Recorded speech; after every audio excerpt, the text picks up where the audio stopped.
Halo teman-teman, selamat datang kembali di channel CL Tax Consulting. Pada kesempatan kali ini saya akan membahas PMK yang baru ya. Salah satunya yaitu adalah PMK 65 tahun 2022. Membahas apa sih PMK 65 ini? Yaitu pajak pertambahan nilai atau PPN atas penyerahan kendaraan bermotor bekas. Buat teman-teman yang baru join atau baru pertama kali mampir ke channel YouTube saya ucapkan selamat datang, selamat menonton. Semoga informasi yang kami berikan atau yang saya berikan melalui video-video yang kami buat bisa bermanfaat buat teman-teman dalam membantu pengambilan keputusan atau informasi perpajakan, edukasi perpajakan, seperti itu. Buat teman-teman yang sudah like, share, dan subscribe channel YouTube saya ucapkan terima kasih banyak atas support dan dukungannya sehingga channel ini bisa berkembang menjadi lebih baik lagi. Oke, tanpa berpanjang lebar, kita langsung masuk ke pembahasannya. Apa sih atau apa saja yang diatur dalam PMK atau perubahan apa saja yang diatur? Simak video ini sampai habis. Oke, pajak pertambahan nilai atas kendaraan bermotor bekas ya. Latar belakang kenapa munculnya PMK ini seperti itu. Nah, untuk melaksanakan ketentuan pasal 16G huruf I UU PPN atau Undang-Undang PPN. Nah, tentang pajak pertambahan nilai atas barang dan jasa dan pajak penjualan atas barang mewah. Sebagaimana yang telah beberapa kali diubah terakhir dengan Undang-Undang Nomor 7 Tahun 2021 tentang harmonisasi peraturan perpajakan. Jadi, dia menyesuaikan dengan UU harmonisasi peraturan perpajakan seperti itu. Tujuannya untuk apa sih? Nah, tujuannya adalah memberikan kemudahan dan menyederhanakan serta memberikan kepastian hukum dan keadilan dalam pengenaan PPN atas penyerahan barang kena pajak, dalam hal ini kendaraan bermotor bekas seperti itu, dan melakukan penggantian untuk PMK nomor 79 PMK 03 tahun 2010 tentang pedoman penggunaan pengkreditan pajak masukan bagi pengusaha kena pajak yang melakukan kegiatan usaha tertentu karena belum dapat menampung perubahan ketentuan. Seperti itu. Jadi cukup jelas ya untuk memberikan kemudahan, kesederhanaan, dan kepastian hukum serta keadilan dalam penerapan PPN untuk penyerahan kendaraan bermotor bekas. Next. Nah, kita masuk ke objek. Objek PPN-nya jelas ya. Atas penyerahan kendaraan bermotor bekas.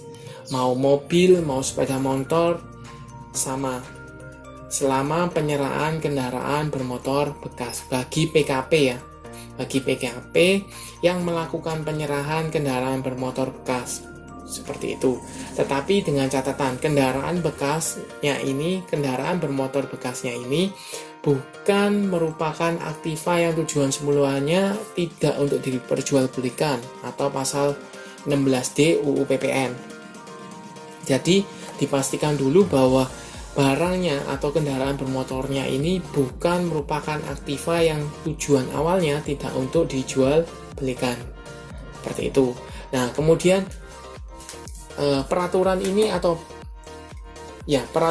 nih diwajibkan untuk siapa sih?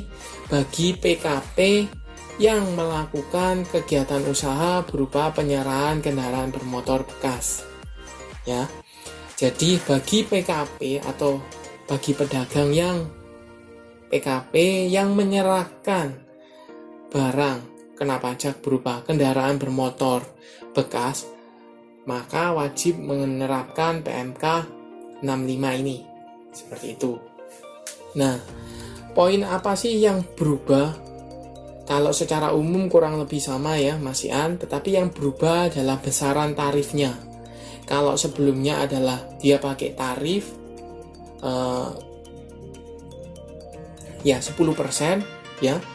Kemudian karena ada perubahan tarif PPN, maka yang tadinya 10% kali tarif PPN kali harga jual ya kan, sekarang 10% kali tarif PPN yang berubah per April kan jadi 11% kali harga jual. Jadi tarifnya ini adalah besaran khusus atau besaran tertentu. Nah, maksudnya besaran tertentu itu bagaimana sih? Nah, kalau teman-teman simak ya, perhitungannya itu berasal dari mana? 10% tarifnya khusus untuk pedagang kendaraan bermotor bekas atau penyerahan kendaraan bermotor bekas itu 10% kali tarif PPN, dalam hal ini 11% kali harga jual. Jadi kalau disederhanakan itu adalah tarifnya adalah 1,1% dari harga jual. Tapi perlu teman-teman ingat ya, penulisan atau cara perhitungan yang lebih baku, lebih enak adalah 10% kali tarifnya 11% kali harga jual. Seperti itu. Walaupun hasilnya sama, tetapi perhitungan besaran tertentu lebih baik kalau teman-teman 10% kali 11% kali harga jual. Kenapa? Nantinya ketika peraturannya berubah, dalam arti di sini kan ada kemungkinan tarif PPN-nya itu paling lambat 1 Januari 2022 itu dirubah jadi 12%, teman-teman nanti akan bingung. Lebih enak kalau 10% kali, misalnya tarifnya ganti jadi 12%, maka 10% kali 12% kali harga jual. Jadi ketemunya 1,2 kali harga jual. Seperti itu. Dan seperti umumnya ya, dasar pengenaan pajaknya adalah harga jual sebelum PPN. Jadi tidak termasuk PPN, cukup clear ya untuk di PP-nya. Yang membedakan hanya penentuan besaran tertentu. Seperti itu. Dan kalau teman-teman ingat, penyerahan barang kena pajak dengan menggunakan besaran tertentu, maka faktur pajaknya adalah 05. Seperti itu. Nah, kita lanjut ya. PPN atas penyerahan BKP lain atau JKP dan atau JKP ya. Dalam hal misalnya teman-teman adalah PKP untuk pedagang kendaraan bermotor. Tetapi selain pedagang kendaraan bermotor, kegiatan usahanya selain kendaraan bermotor, teman-teman juga jual aksesoris. Maka penerapannya akan berbeda. Untuk penyerahan barang kena pajak berupa kendaraan bermotor, teman-teman bisa menggunakan besaran tertentu. Yang tadi tarifnya yaitu 10% kali 11% kali harga jual. Kemudian untuk penjualan aksesoris karena tidak masuk dalam PMK, maksudnya penentuan besaran tertentu, maka menggunakan tarif normal yaitu harga jual kali tarif PPN 11%, seperti itu. Nah, untuk membantu teman-teman dalam pemahaman, ini akan diberikan 2 contoh ya, seperti itu. Contoh yang pertama, Tuan A melakukan penyerahan kendaraan bermotor bekas dan BKP lainnya berupa aksesoris seperti yang tadi saya sampaikan. Kemudian dijelaskan bahwa atas penyerahan kendaraan bermotor bekas, Tuan A wajib memungut atau menyetorkan PPN yang terutang dengan besaran tertentu. Besaran tertentu di sini yaitu 10% kali 11% tarif PPN kali harga jual. Ketemu berapa? Itu yang wajib disetorkan. Nah, yang kedua, atas penyerahan aksesoris kendaraan bermotor, jadi ini aksesoris kendaraan bermotor, maka Tuan A wajib memungut PPN sesuai dengan ketentuan peraturan perundang-undangan di bidang perpajakan. Dalam hal ini tarif umum PPN yaitu 11%. Seperti itu. Contoh, kita sebutkan angkanya ya, misal menjual kendaraan bermotor bekas 10 juta. Maka berapa PPN-nya? PPN-nya adalah 10% kali 11% kali 10 juta. Seperti itu. Sedangkan untuk aksesorisnya, misalnya kita anggap misalnya 5 juta separuhnya ya, maka PPN-nya adalah 11% kali 5 juta. Itu. Untuk membantu pemahaman teman-teman, kita masuk ke contoh kedua. Contoh kedua adalah PTB. menyerahkan kendaraan bermotor bekas dan jasa kena pajak berupa jasa perbaikan dan perawatan kendaraan bermotor, maka penerapannya juga sama. Atas penyerahan kendaraan bermotor wajib menggunakan besaran tertentu. Sedangkan atas penyerahan jasa perbaikan dan perawatan kendaraan bermotor, atas jasa kena pajaknya, maka menggunakan tarif PPN umum. Tarif umum seperti itu. Jadi clear ya bagaimana mekanismenya. Seperti itu. Nah, mungkin teman-teman bertanya, loh, kalau menggunakan besaran tertentu bagaimana penerapan untuk PKPM-nya? Seperti itu. Nah, ini di mention ya secara khusus untuk pengkreditan pajak masukan. Pajak masukan atas perolehan barang kena pajak dan atau jasa kena pajak impor BKP serta pemanfaatan BKP tidak berwujud dan atau pemanfaatan JKP dari luar pabean, daerah pabean di dalam daerah pabean yang berhubungan dengan penyerahan kendaraan bermotor bekas oleh PKP yang melakukan kegiatan usaha tertentu berupa penyerahan kendaraan bermotor bekas itu tidak dapat dikreditkan. Kenapa?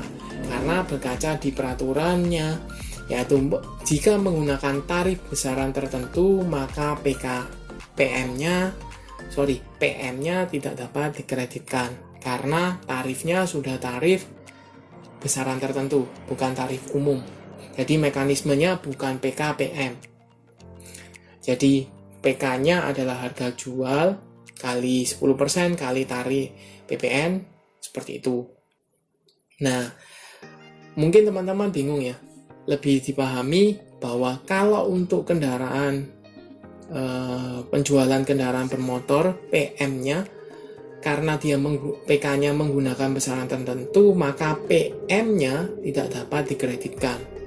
Nah, kalau seandainya kembali ke contoh ya yang tadi ada dua, teman-teman menyerahkan barang kena pajak berupa kendaraan bermotor bekas dan aksesoris.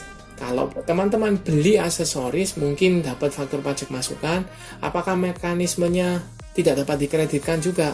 Ternyata di PMK ini lebih ditekankan bahwa selama, atau poin kedua ya, PMK kendaraan bermotor bekas dalam suatu masa pajak melakukan penyerahan yang terutang PPN dan pajak masukannya yang berkenaan dengan penyerahan yang dimaksud dapat dikreditkan, dan penyerahan yang terutang PPN dan pajak masukannya yang tidak dapat dikreditkan, penyerahannya yang tidak dapat dikreditkan dan atau penyerahan yang tidak terutang PPN, maka penentuan pajak masukan yang dapat dikreditkan dilaksanakan berdasarkan pasal 9 ayat 5 dan ayat 6 UU PPN. Dalam hal ini yaitu kalau teman-teman terima PM, sama-sama terima PM atas kendaraan bermotor bekas dan aksesoris, maka atas PM-nya kendaraan bermotor bekas itu tidak dapat dikreditkan. Tetapi atas aksesoris yang pengenaannya menggunakan tarif umum 11%, maka mekanismenya tetap seperti PKPM, seperti biasa.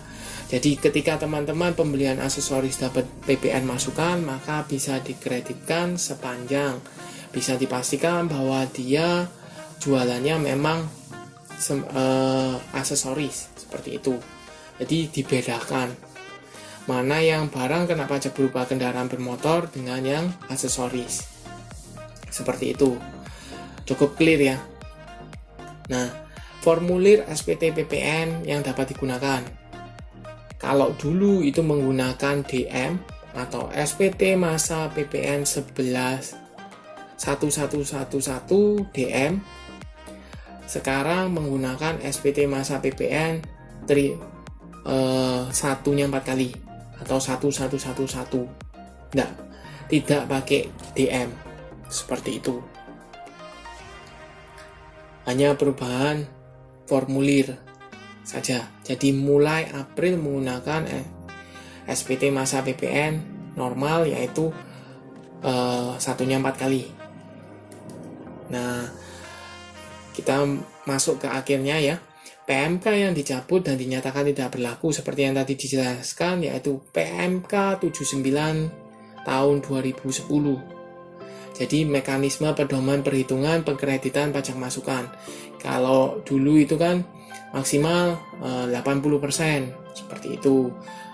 Nah, itu sudah tidak berlaku. Itu untuk yang seperti emas itu tidak berlaku.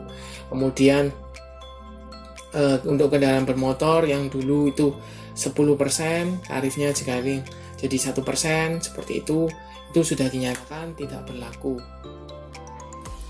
Oke, mungkin buat teman-teman yang ada pertanyaan, silahkan komen, saya akan berusaha untuk membantu menjawab. Cukup clear ya, bahwa PMK 65 ini terkhusus untuk PPN atas penyerahan kendaraan bermotor bekas. Jadi, overall ya, ketika penyerahan barang kena pajak berupa kendaraan bermotor bekas, maka menggunakan besaran tertentu. Selama dia pedagang yang memang kegiatan usahanya bergerak di bidang kendaraan bermotor bekas ya, dan dia PKP. Tetapi ketika teman-teman juga menjual barang selain kendaraan bermotor lainnya seperti jasa, misalnya perawatan, perbaikan, kemudian aksesoris, maka penggunaannya itu dipisahkan. Ketika penyerahan kendaraan bermotor menggunakan besaran tertentu, tetapi penyerahan untuk aksesoris dan jasa kena pajak lainnya seperti perawatan, perbaikan menggunakan tarif umum. Untuk PM-nya yang besaran tertentu, karena tarifnya lebih kecil dari seharusnya, maka dia tidak dapat dikreditkan. Untuk mekanisme PKPM dengan tarif umum, maka PM-nya bisa dikreditkan. Tetapi teman-teman perlu cermati bahwa PM-nya harus benar-benar adalah PM untuk barang yang menggunakan tarif umum, PPN tarif umum, seperti itu. Oke, terima kasih sudah menonton sampai akhir. Jangan lupa like, share, dan subscribe channel YouTube saya. Saya akan sebisa mungkin untuk membuat konten-konten edukasi seperti ini atau informasi perpajakan seperti ini. Jadi semoga teman-teman berkenan. Jangan lupa like, share-nya ya. Terima kasih sudah menonton. Sampai jumpa.